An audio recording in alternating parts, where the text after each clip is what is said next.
Alrighty, hey everyone. Coming at you Monday, and this is the start of week 11. And we are in Unit 4. This is the second week of our fourth unit. Again, the fourth unit is informal and implicit persuasion. Last week we talked about Kenneth Burke on form, and we talked about Lakoff on frames. And this week we're going to be moving into this business of nudging, and then next week is captology.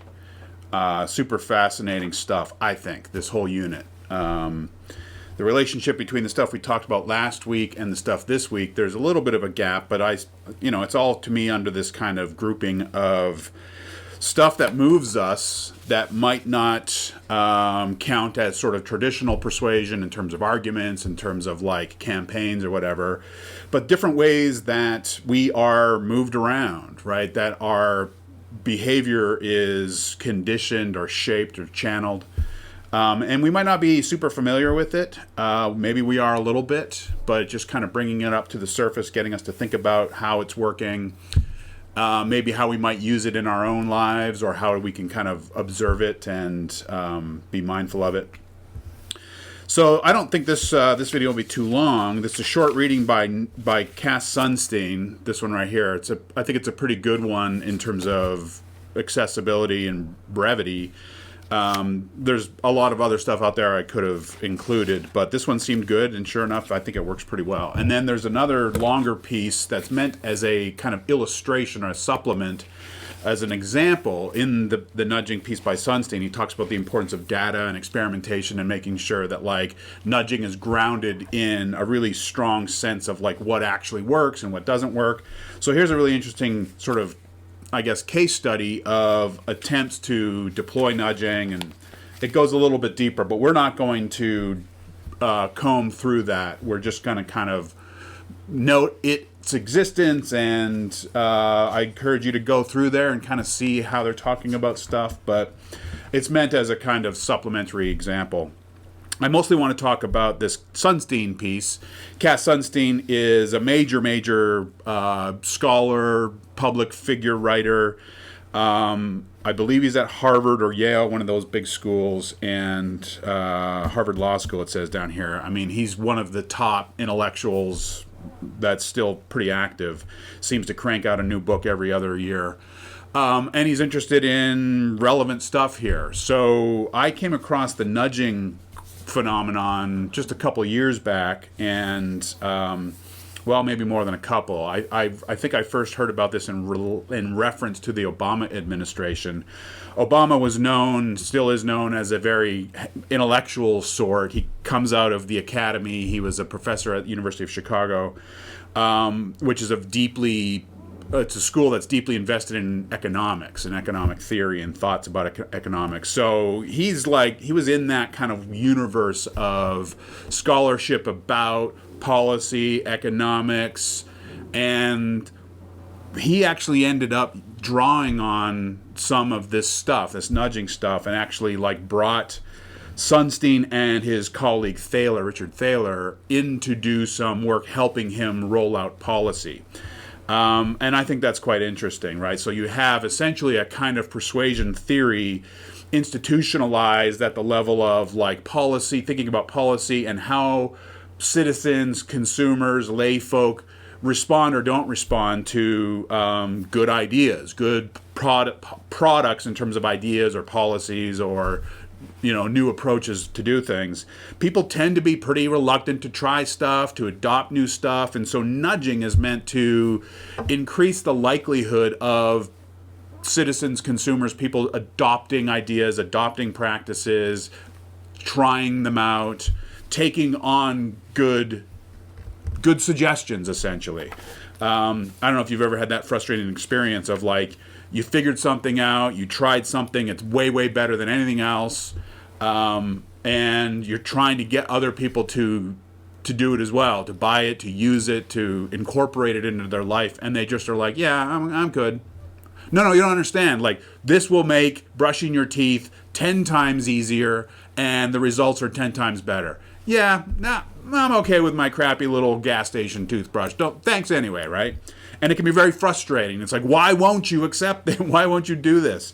So the nudging is meant to kind of, well, it's in the word, nudge, move people along. So let's go ahead and move in here and see what Sunstein says about it. It's pretty quick and easy, but quite fascinating. Actually, before we do that, let's pause for a moment and think about some ways that nudging might exist in our own lives, whether we do it or are affected by it. So in my own home here, there's a little box. So right behind, I'm in the casita, and right behind me is the driveway, and then that way is the garage. And if you go into the garage and into the main house, walking in, you'll right by the side of your head here, it's right around me, for me, it's like right around here, is a wooden box that's screwed into the wall. Inside the box, there's a little door, a little window. There are, I think, about 8 hooks, 2 rows of hooks. Guess what for? It's for car keys, right? I love the brilliance of this side, the simple brilliance of, there's the garage, that's where the cars go. The second you step in the house from the garage, here's a box with a hook where you can just put your key on it, and you can just put your key there, move on, and don't even have to think about it anymore. So every single day that I come in from my vehicle, from the garage, that's what I do. I have the key in my hand, I put it on the hook, I close the door. I don't have to think about my car keys anymore, right? It's brilliant, because then every time I need to go into my car and go into the garage, and every time I need to drive somewhere, I know exactly where my keys are, and it makes life lovely and simple and easy. But my beautiful, lovely family my wife is the sort of person who won't do that for some reason, right? Her key ends up on the table or the steps or the bench or the sink or wherever she happens to just kind of plop down. That's where the key ends up. And sure enough, she runs around, where's my key? Have you seen my keys? And I'm like, there's that box right there. It's a kind of a nudge, right? It's like, if you find yourself losing your key a lot, hey, why don't you just, here's a nudge. Put it right here, and that's going to make your life easier. I don't know about you guys, but if there's something that I have to bring up to my bedroom that's downstairs, I will put it on the stairs themselves, so that when I forget about it in 5 seconds, next time I go upstairs, oh yeah, there it is. It's right in front of me. Great. Let me take it with me. Same if I'm coming downstairs. Something needs to go out to the trash, just put it right next to the stairs, and then when you walk by it, you can't not notice it. Oh yeah, that's right, I got to take this thing. A lot of times I'll do it if it's really important, if I have to make sure to bring something to work, if next time I go in my car, I got to make sure to remember to drop this thing off. What I'll do is I'll go out in my car and I'll just put it on the hood of my car. Here's a big thing that's on my hood of my car. I can't miss it. There's no way I'm not going to see this walking to my car, or for somehow if I forget it and when I'm walking, when I sit down, it's like right in front of me, right? I'm nudging myself to not forget to do that, to take it, to drop it off. An alarm clock is a nudge. It's a really strong one. Here's a nudge, or a snooze, it's like snooze. Here's another nudge, nudge, nudge, wake up, wake up, wake up. So I think the point that Sunstein would make, and that I would agree with, is that like nudges exist in our life all over the place. There are all kinds of ways. And if you actually just think about it, like a door, a ramp, a set of stairs, a handle, so many things are all about just making action and behavior a little easier, a little quicker, a little less arduous, right? Getting from here to there, lifting something, some kind of communication. What is it? The auto-correct. How much do we all hate it? But at the same time, it also does save us a lot of time. The words just pop up. Nudge, nudge, nudge, right? There's so many different examples of nudges that we can draw on. So let's just now jump in real quick. He starts off by saying that in terms of policy, in terms of like, here's a good idea, here's a policy, we're going to go in this direction, or we're going to stop going in this direction, you can think about the selling of a policy or the actualization, because again, the policy is just a good idea. This is the way we should do something. This is the way that we should recycle. This is the way that we should educate our children, or this is the way we testing, or who knows what, driving, whatever, best practices. We have good ideas, right? But it's not enough to just have a good idea. And you can't just say to someone, here, this. The policy, it's the good idea, but then there's the actualization or the realization of that good idea in terms of action, behavior. And so the nudging is meant to kind of shrink that distance between the good idea and the realization of that good idea in terms of practice, right? Idea, practice, there's so many things that can get in the way there from a persuasion perspective that like kill the good idea. And again, I asked this question on the notes. Here are the notes. Toward the end there is just think about the 10 examples that are offered in this reading. What is consistent and what is common and what is like patterned across each of these examples? Well, again, that sort of like image of human nature. What is it? What is the implicit kind of theory of human behavior inside of this? Well, it seems like we are generally pretty lazy, pretty resistant, pretty cautious, pretty skeptical of doing new things, trying new things. We seem to be innately sort of like conservative. I don't mean like politically conservative. I mean like cautious, right? We are conservative in the sense that we tend to just kind of like keep repeating ourselves in terms of our behaviors, our thoughts, our products that we use, behaviors that we engage in. We tend to just kind of like fall into these habit loops, right? But what if there's a better habit loop? What if there's a better practice? What if there's a healthier, more enjoyable, more cost-efficient way of doing something, right? How do you get someone from this groove to this groove? That's where the nudging comes in. It's like, let me help kind of just, well, it's right in the beginning there. Steer. So steering someone toward a good, positive, productive, healthy, better practice is the whole point. So he says some policies take the form of mandates or bans, which is like no more smoking indoors, right? Like stop doing it. It's like a blockage. That's a kind of, it's not a nudge. It's a prohibition, right? It's like a big wall's being put up. No more. You can also talk about incentives, which is more like of an allurement or seductiveness, right? It's like what do I call this wouldn't it be nice? Like a seduction, right? An incentive is if you do these things, then you'll get this, but it's a dangling of that promise. So we have those kinds of ways of a realizing policy, and then we have this new other category of the nudge. And so what he says is a nudge is a liberty-preserving approach that steers people in a particular direction, but that also allows them to go their own way. So this business of liberty-preserving is important, and it's a current theme throughout this short reading, which is this is not coercion, this is not coercion, this is not coercion. That's Sunstein talking. This is not coercion, it's not manipulation. You are at liberty. You are free to not be nudged. My wife is free to not use the hook, right? You are free to not wake up when your alarm goes off. But it's a nudge. It's a really strong suggestion. It's like, hey, do this, try this, more of this, less of this. Some people download apps on their phones that actually like, remind, stop using your phone, or like even shut them down. There's even more than nudging kind of, I think there's like ways of locking your phone. It's like that's not even a nudge. That's a punch. It's like no more phone, right? So many different ways that we deploy these regulating and channeling and streamlining kinds of techniques or processes to get people from a posture of, nah, I'm okay, nah, I'm good, a little bit of resistance, a little bit of laziness, a little bit of conservatism, a little bit of cautiousness, to, yeah, maybe I will try it. Oh my goodness, this is incredible. Now I'm off, right? I think we are inherently risk averse, inherently maybe a little suspicious to a new suggestion, especially like in a, think about the context of our lives. We're always being sold something, right? Capitalism, advertising, marketing, promotion. Everything's kind of coming at us like, try this. Hey, have you thought about this?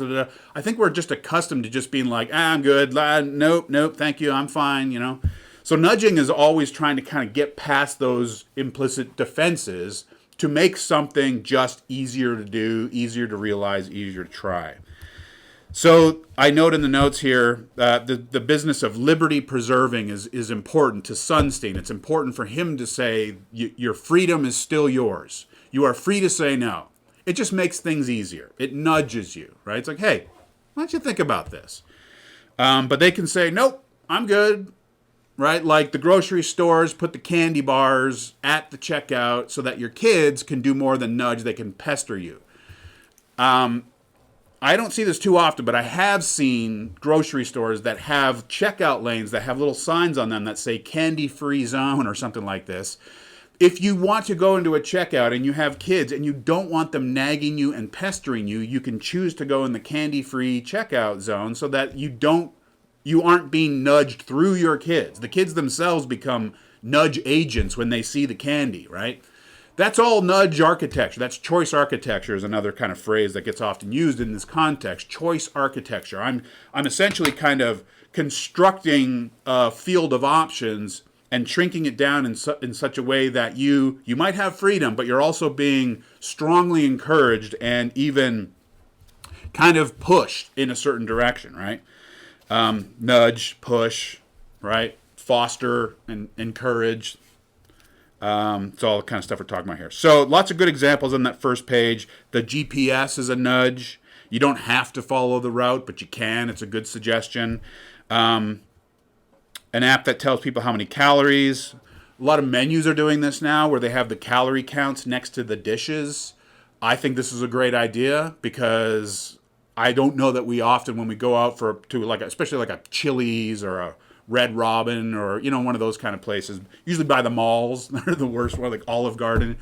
I don't think we're often aware that some of these dishes have 3,000 plus calories in them. It's all fat and butter and salt and sugar and meat and more and more and more and starch, and it just gets like crazy. And I think most people just did not realize how bad some of these dishes are. And so you nudge people into making choices, arguably better choices, if you show them, here's what you're consuming, here's the calorie count. Or when you're driving by a school zone and you have the blinking, flashing, like, you're going 20 miles too fast. Like, oh my goodness, I didn't know that, right? So you're making things transparent. You're making them known. Information is an important part of nudging, right? Like making information actionable by showing people, like, oh my goodness, 2,700 calories for chicken Alfredo, pass, right? That's like more than my daily intake in a single dish. No, thank you, right? So lots of really interesting examples of nudges that exist in our lives, in our phones, in our homes, in our schools, all around us, ways that behavior is being massaged, let's say, by architecting messages, but also technologies in such a way that we are kind of being encouraged in a certain direction or funneled or steered, right? Now, at the top of the second page, 584, it says, the important to see that the goal of many nudges is to make life simpler, safer, or easier, right? So, again, this is all what I've been saying is like, wouldn't it be easier if you just knew always where your keys were, right? It makes your life simpler and easier. So here's a little bit of choice architecture, this little box that you put your thing on. I asked the question in the notes if all of these goals are pro-social, but I don't think that they are all pro-social in the sense of like good for the community, ethical, and so on. You can easily see for-profit motives deploying nudges in ways that make it easier to kind of just keep purchasing, right? I think of like when you finish a show on any one of the platforms, they all seem to do it a little bit differently, but you finish an episode, and what happens? You see that little 5, 4, 3, 2, 1, and off the next one goes, right? It's automatic, that automatic renewal idea. That's one of the 10 ones. I think it is. Well, he talks about it throughout, this idea of automatic renewal. That's used by all kinds of companies and in frustrating ways. Like, here's your free week, and then we need your credit card right now because it's going to automatically kick in. Now, it's easier for them to get your money that way, but it's not necessarily better or pro-social. So I asked the question, and then I answered by saying, I don't think that nudging is inherently pro-social. There's a lot of pro-social uses, and Obama was definitely trying to be pro-social in his, like fighting obesity and like all this kind of, how do you get people to disincentivize certain behaviors? How do you get them to stop consuming so much of something or start consuming more of something else that's better? Those are pro-social, but there's also nefarious uses here. The phrase soft paternalism in that second paragraph on that second page is another way of talking about nudging, as paternalism is like, you will do this. I'm the father. I will tell you. Soft paternalism is sort of like compulsion. It's sort of like I'm guiding you, but I'm doing so in a soft way, right? I'm nudging you along.